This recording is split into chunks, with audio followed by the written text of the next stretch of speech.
أعوذ بالله من الشيطان الرجيم. بسم الله الرحمن الرحيم.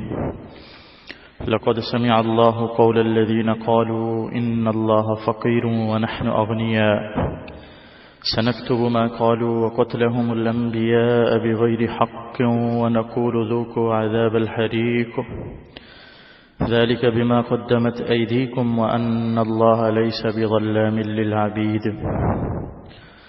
اللہ تعالیٰ نے ارشاد فرمایا،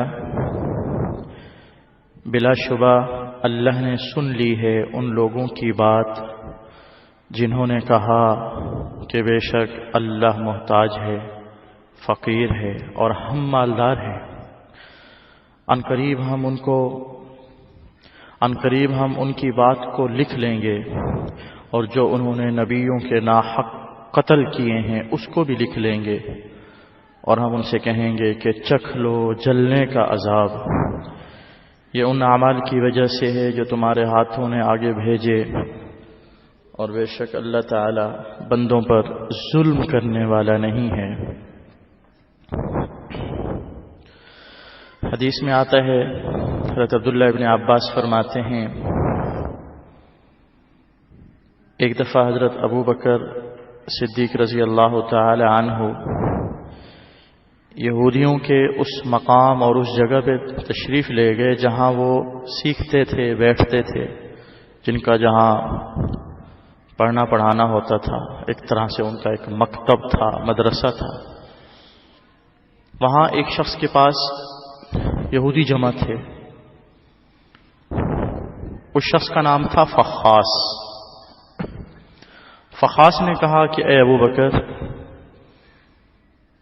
ہمیں اللہ تعالیٰ کی طرف کوئی محتاجی نہیں ہے، اللہ ہمارا محتاج ہے، معاذ اللہ۔ اللہ تعالیٰ اگر غنی ہوتا تو وہ ہم سے قرض کیوں مانگتا؟ تمہارا نبی یہ کہتا ہے کہ اللہ قرض مانگ رہا ہے، کیونکہ قرآن کریم میں جو صدقہ کرنے کے حوالے سے ترغیبات آئی ہیں ان میں ایک شکل یہ بھی ہے، اللہ تعالیٰ نے ارشاد فرمایا، من ذا الذی یقرض اللہ قرضا حسنا، کون ہے وہ جو اللہ کو اچھا قرضہ دے؟ تو اس پر وہ یہودی کیا کہنے لگا کہ تمہارا رب فقیر ہو گیا ہے، ہم مالدار ہیں۔ حضرت ابوبکر صدیق رضی اللہ تعالیٰ عنہ کو اس بات پر غصہ آیا، اور حضرت ابوبکر صدیق رضی اللہ تعالیٰ عنہ نے فخاس کے چہرے پر تھپڑ مار دیا۔ فخاس آپ صلی اللہ علیہ وسلم کے پاس پہنچ گیا، کہنے لگا، اے محمد، دیکھو تمہارے ساتھی نے میرے ساتھ کیا کیا ہے۔ آپ نے فرمایا، اے ابو بکر، تم نے ایسا کیوں کیا؟ حضرت ابو بکر نے عرض کیا، یا رسول اللہ، اس نے بہت سخت بات کہی ہے، یہ کہتا ہے کہ اللہ فقیر ہے اور ہم مالدار ہیں۔ اس پر فخاس کہنے لگا، میں نے تو ایسی کوئی بات نہیں کہی۔ اس پر اللہ تعالی نے یہ آیت نازل فرمائی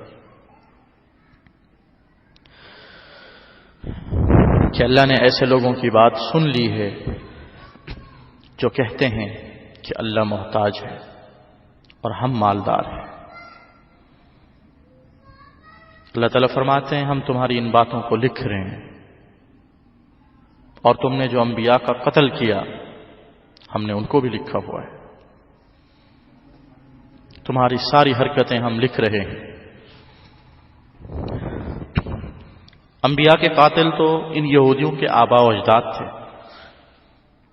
لیکن چونکہ یہ اپنے آباء و اجداد کے اعمال پہ راضی تھے، خوش تھے، مطمئن تھے، تو یہ بھی ایک طرح سے حمایت ہو گئی۔ ظلم کی حمایت بھی ظلم ہے۔ اللہ تعالیٰ سے متعلق فقیر ہونے کی بات کرنے والا ایک یہودی تھا، لیکن اللہ نے فرمایا ان لوگوں کی بات اللہ نے سن لی ہے جو یہ کہتے ہیں کہ اللہ فقیر ہے، یعنی کئی لوگوں کی طرف اس بات کی گویا اللہ نے نسبت فرمائی ہے۔ وجہ اس کی یہ کہ یہودی سب اس ایک بندے کی بات پر مطمئن تھے، حامی تھے، راضی تھے۔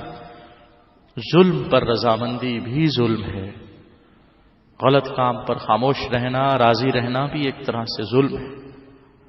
گویا وہ بندہ اس عمل کے اندر شریک ہے۔ ہاں، اگر کسی کی کوئی مجبوری ہے، جان و مال کا خطرہ ہے، وہ کچھ نہیں کہہ سک رہا، تب تو مجبوری ہے، وگرنہ عام حالات میں ایک مسلمان کے لیے ظلم پر خاموش رہنا جائز نہیں۔ اللہ فرماتے ہیں ہم سب لکھ رہے ہیں، اور ان قریب ان سے کہا جائے گا اب جلنے کا عذاب چکھو تم، یہ سب تمہارے اپنے اعمال کا نتیجہ ہے، ورنہ اللہ تعالیٰ لوگوں پر، بندوں پر ظلم کرنے والا نہیں ہے۔ سزا اپنے اعمال کی وجہ سے مل رہی ہے تمہیں۔ اللہ کسی پر ظلم نہیں کرتا، نہ کرے گا، نہ اللہ تعالیٰ کی یہ شان ہے۔ ہر شخص کو اس کے اعمال کا بدلہ ملے گا۔